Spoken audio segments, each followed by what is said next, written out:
Happy New Year, everybody. It's good to be with you. My name is SWIGART. I get to be one of many teaching voices here that contribute to the life of the story that we're living as Antioch. I want to do something, though, because my family represents some of those who live stream consistently every week. And so those of you who are live streaming, we see you, we feel you.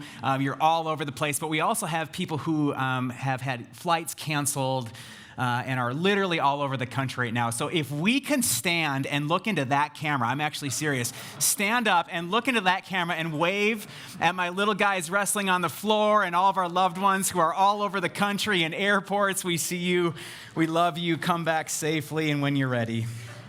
That's awesome. This morning I want to have, here's my hunch, I guess, whenever I teach, or whenever we're gathered, my hunch is that the Spirit roams untamed among us, you know, and there's things that I'm going to say that might be helpful. There's things that I'm going to say that you're not going to hear the words, but the Spirit that's roaming is going to awaken something inside of you.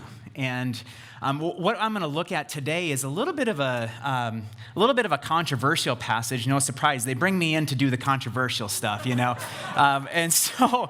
But what I want to do is, I want to prove that the Spirit roams untamed among us.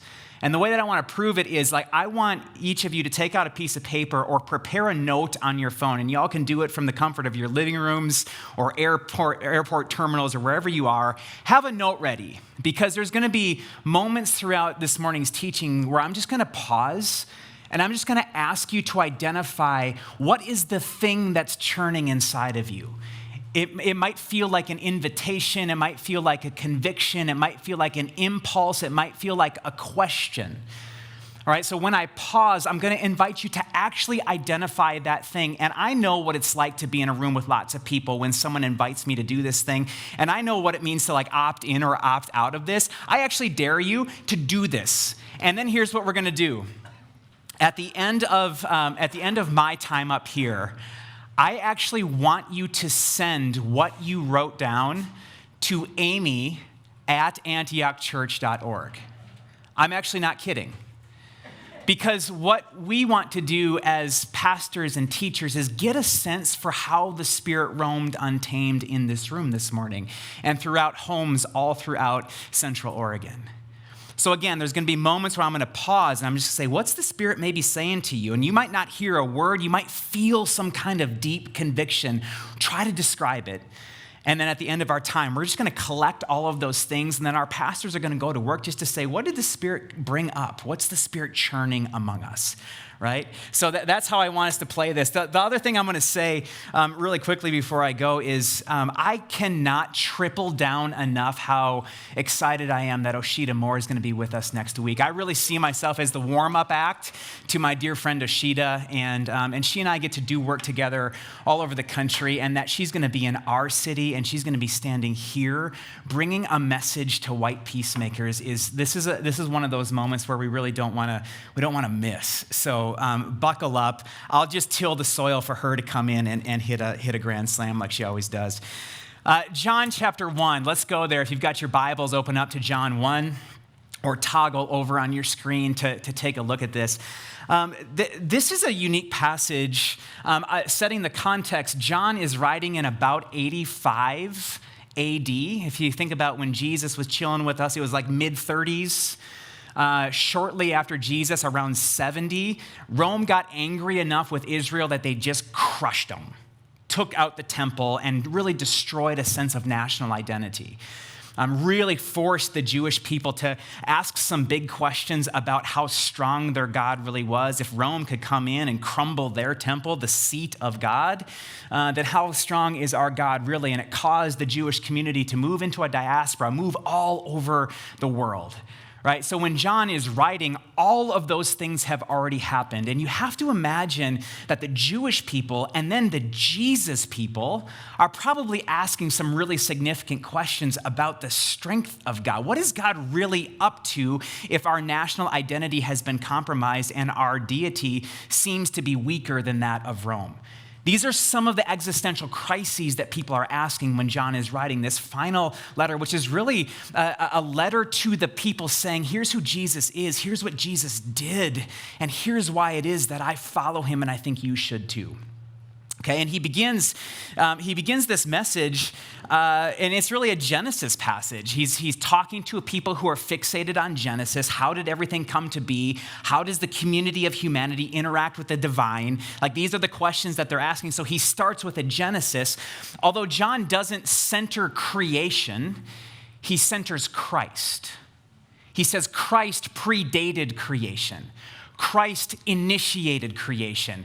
Christ inhabited creation. In verse 14, the Word became flesh and dwelt among us. What John is writing here is that Christ is God's most accessible self-expression. That God put on flesh and came into our neighborhood to show us what God is like and to help us experience the extravagance of God's love. And so while books and sermons and commentaries for like 2,000 years have been dedicated to the wonderful big mystery of the opening lines of John chapter 1, I'm not going to add to them this morning.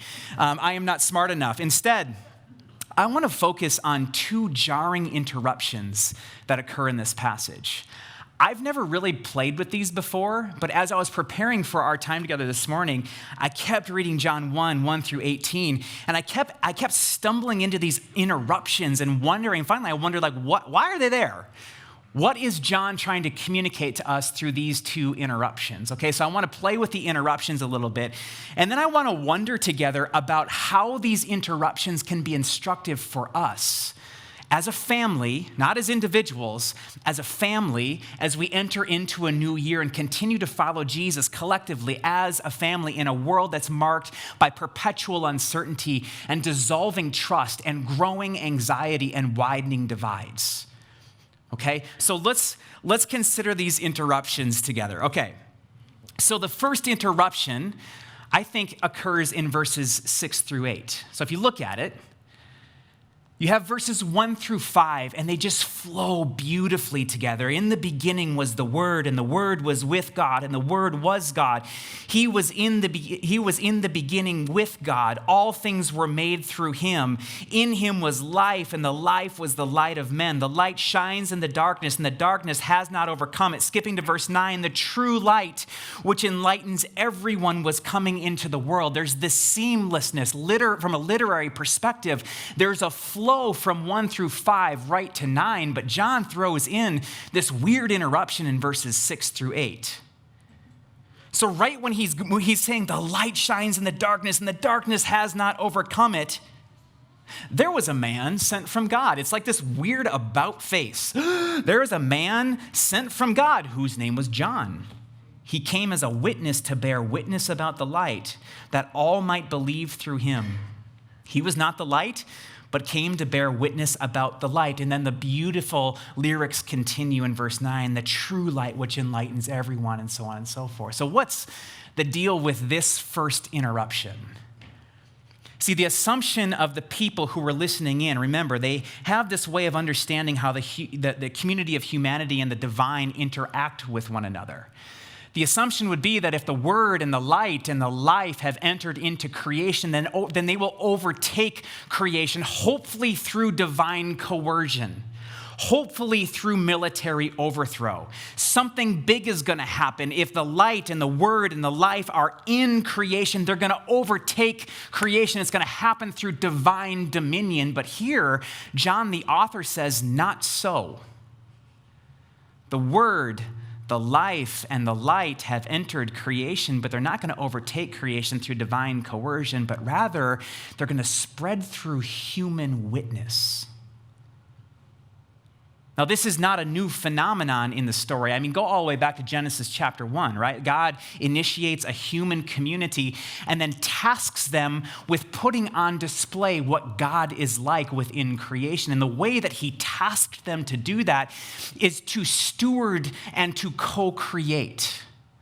That's how you put on display what God is like. You steward creation, then you co-create within it. But that wasn't good enough for us, so we reached for the fruit of power and shattered all things that were good and true and beautiful. And so then in Genesis chapter 12, God looks at Abraham and he says, I'm now selecting your bloodline, not because you're more special than other bloodlines, not because I'm exclusively fixated on you. I just need a human witness. And I'm going to take this bloodline and I'm going to put you in a strategic location geographically so that by the way you live, love, and lead, the watching world will discover who I am and experience the extravagance of my love. And then, fast forward, obviously Jesus is the very embodiment of the human witness of what God is like. Acts 1, verse 8, he says to the community, you are about to receive power and you're going to become my witness throughout all of the world. And so for whatever reason, God has always chosen human witness over divine coercion as the way in which his fame was going to grow in the planet. No different here. Now let's think about this concept of witness for a second. What can we learn from John the Baptizer? If you've paid attention to John the Baptizer at all in Matthew, Mark, and Luke, you understand that this guy lived a bizarre kind of alternative way of life, right? But the way that he lived was always pointing to the one who made and was remaking the world.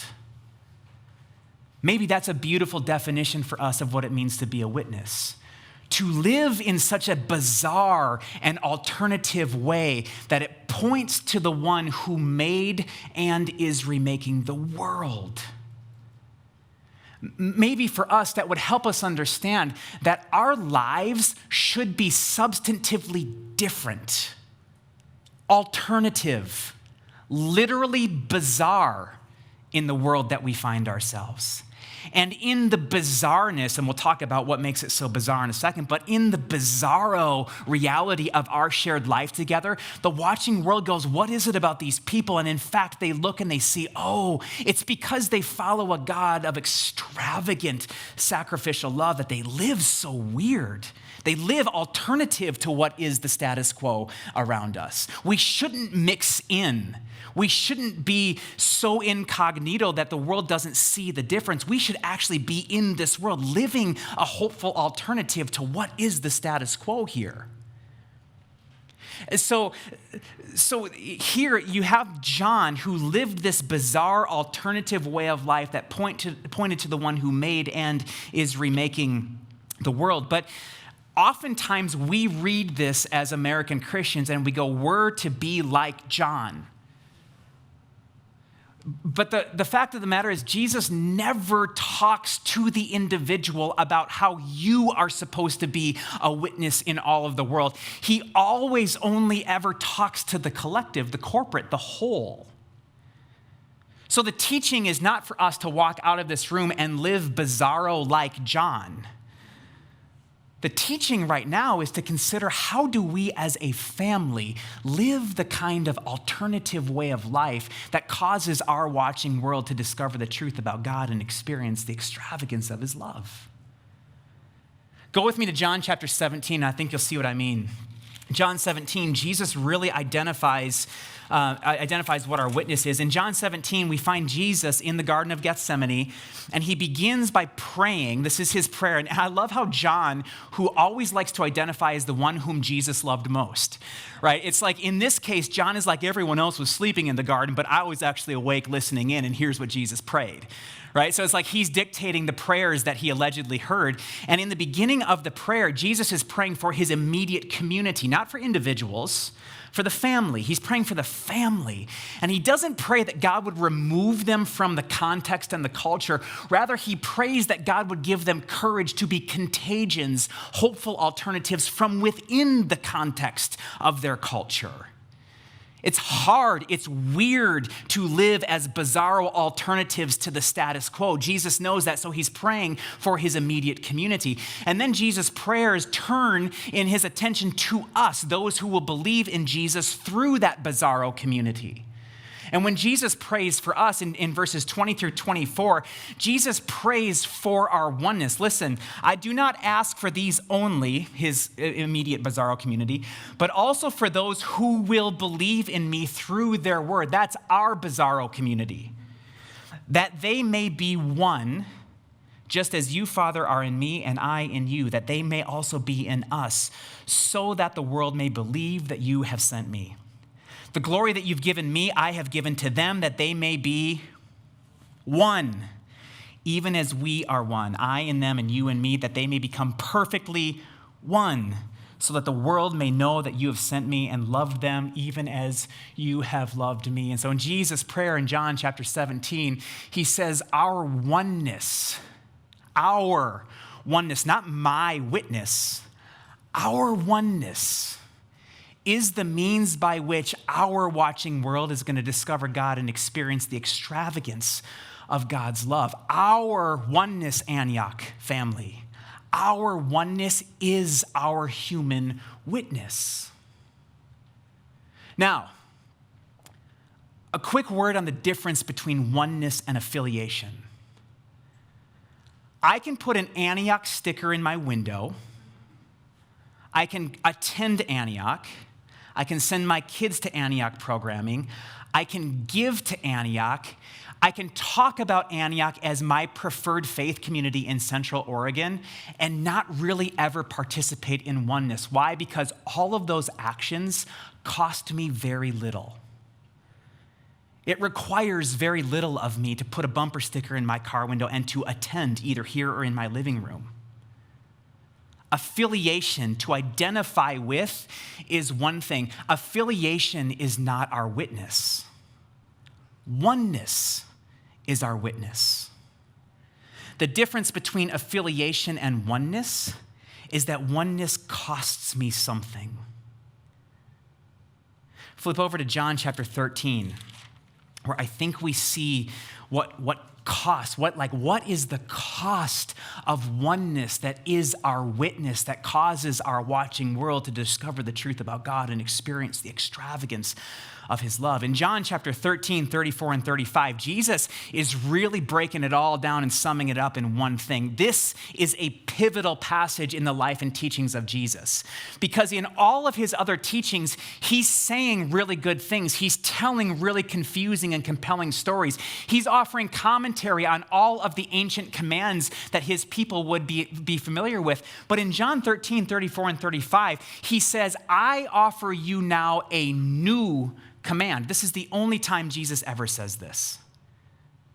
So he's cueing us as his listeners and his original community. This is unlike anything I have ever said before. This, what I'm about to tell you, is unlike anything God has ever said to you. A new command I give to you: love one another as I have loved you.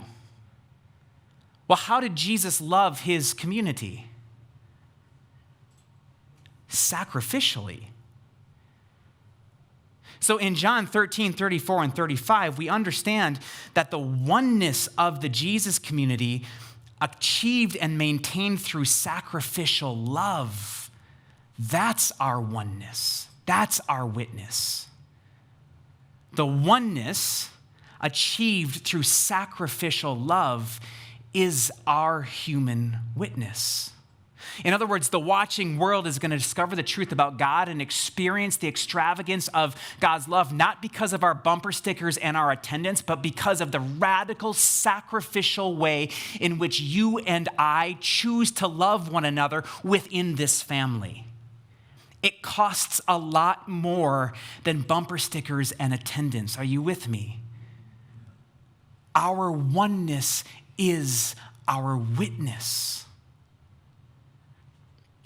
And so what do we make of this first interruption? Here's what I think.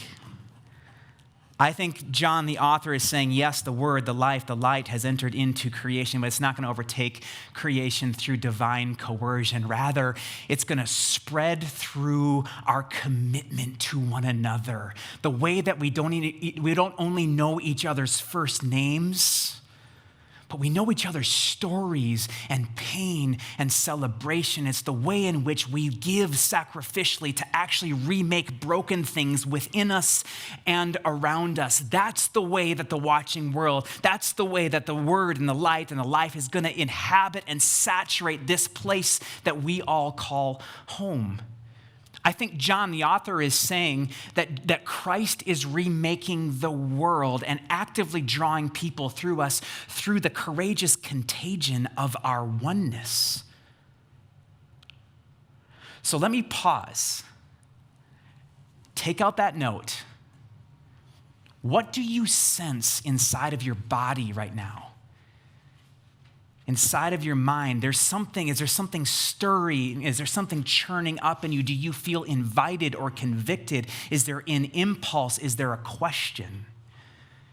Doesn't have to be perfect. Just identify it. Write it down right now.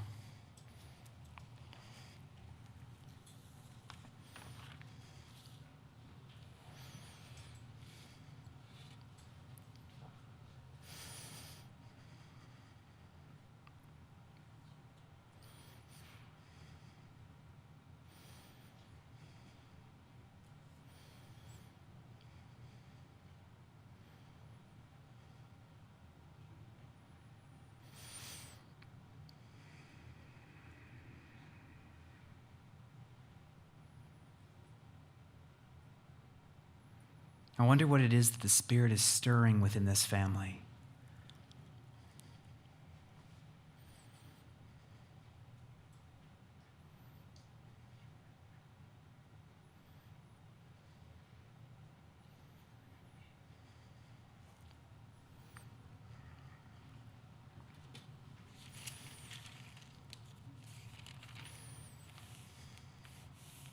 Okay.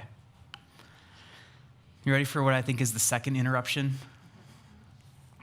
Okay. I think we see it in 1 verse 15, if you flip back over to John chapter 1. Again, we have a fluid lyrical flow happening in verse 14, and it really beautifully latches into what's happening in verse 16. But verse 15 is another literary interruption. It's weird that it's there. So let me show you. Verse 14, the Word became flesh and dwelt among us, and we have seen his glory, glory as the only Son from the Father, full of grace and truth. Moving into 16, and from his fullness we have all received grace upon grace.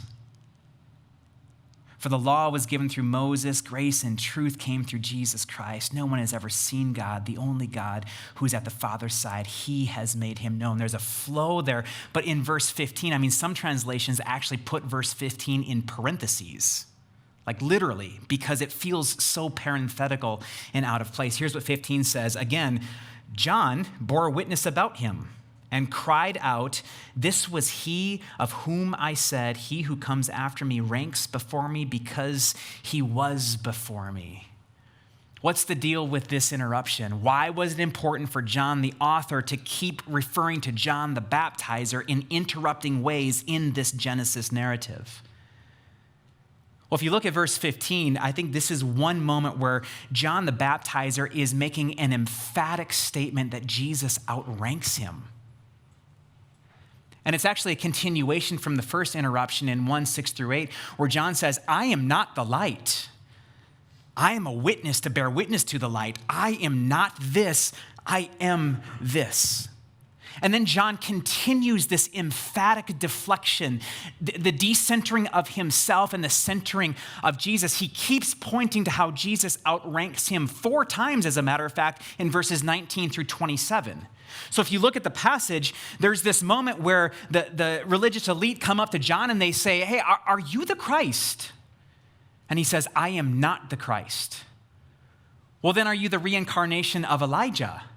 "I am not the Elijah." "Well, then are you the prophet?" "I am not the prophet." And then later he says, "I am not even worthy to untie his sandals." And then the knots, the emphatic knots of John the Baptizer culminate in John 3:28-30. If you flip over and look at this really quick. 3:28 through 30, you yourselves bear me witness that I said, I am not the Christ, but I have been sent before him. The one who has the bride is the bridegroom. The friend of the bridegroom who stands and hears him rejoices greatly at the bridegroom's voice. Therefore, this joy of mine is now complete. He must increase, I must decrease. John is saying, I am not the Christ. Christ outranks me. Right? Like he deflects and he dissenters. He keeps pointing to Jesus. He says, I'm not the bridegroom. I'm the friend of the bridegroom. When the bridegroom shows up, I'm the friend and my joy is made complete because everybody's not looking at me anymore. They're looking at him. Right? So and then he says this, and God let this be the life verse of our family. He says, Christ must increase. I must decrease. So, why do you think John the Baptizer is so emphatic that Christ outranks him? Why do you think he works so hard to point to Jesus and to dissenter himself? It's because, like us, I think John the Baptizer understands how easily power and platform and influence seduce us into self-centeredness and the misguided belief that this story is about us.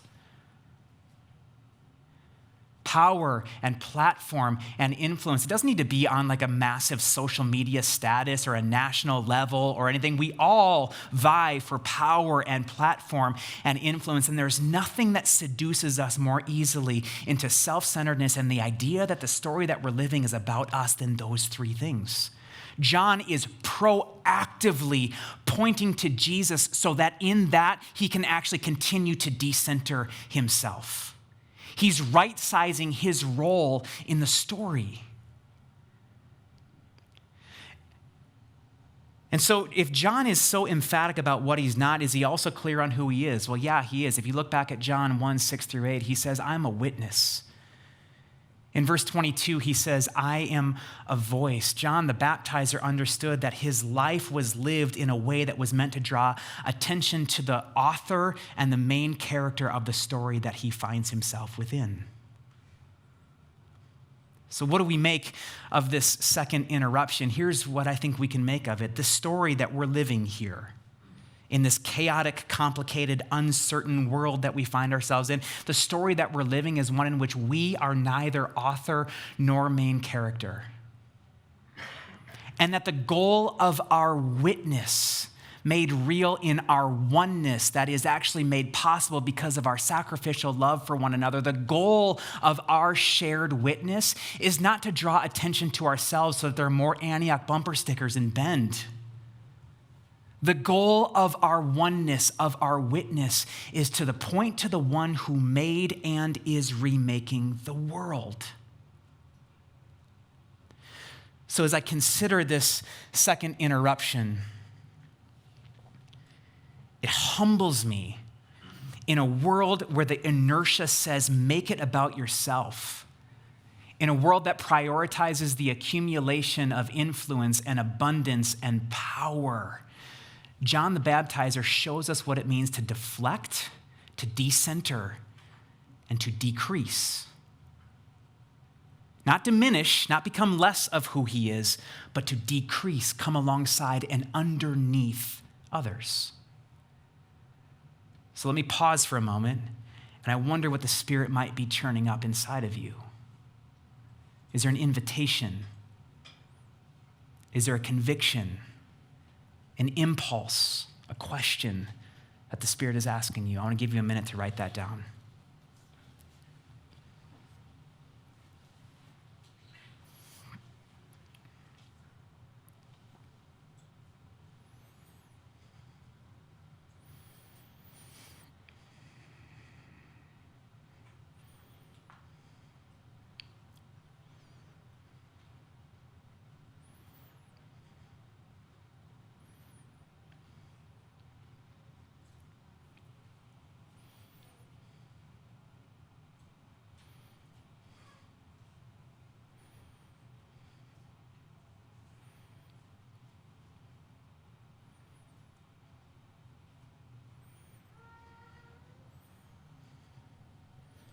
Now, where most sermons like to close is they like to say, okay, what is the message for you as an individual?